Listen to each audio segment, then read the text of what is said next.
Сәлем баршаңызға, сіздермен бірге Дәметкен. Бүгін сметанник рецептісімен бөлісемін.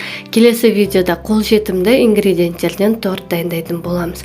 Сондықтан да видео рецепті жіберіп алмас үшін менің YouTube каналыма тіркеліп қойыңыз.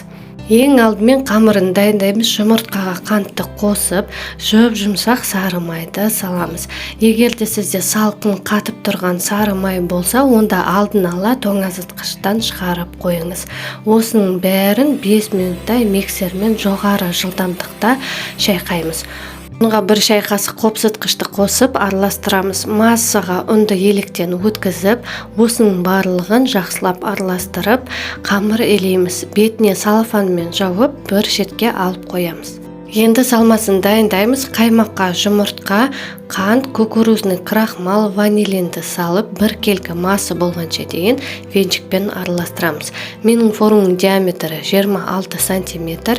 Формаға пергамент қағазын төсеп, шеттерін сары маймен майлап аламыз. Қамырды ортасына қойып, қолыммен жайып шығамыз.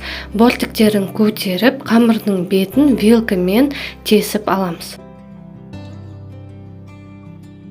Салмасын құйып, лопатканың көмегімен бортиктерді бірдей етіп дұрыстап шығамыз. Алдын ала 160-170 градуста қызып тұрған пешке 60 минутқа пісіреміз. Пештің градусының өзіңіздің пештеріне лайықтап қоясыздар. Өзіңіздің қалаған жидектеріңізді қолдансаңыз болады. Пирогты толығымен суытып, тек содан кейін формадан шығаратын боламыз.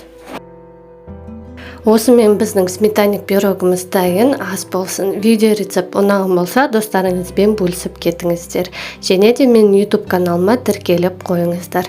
Сіздермен бірге болған Дәметкен.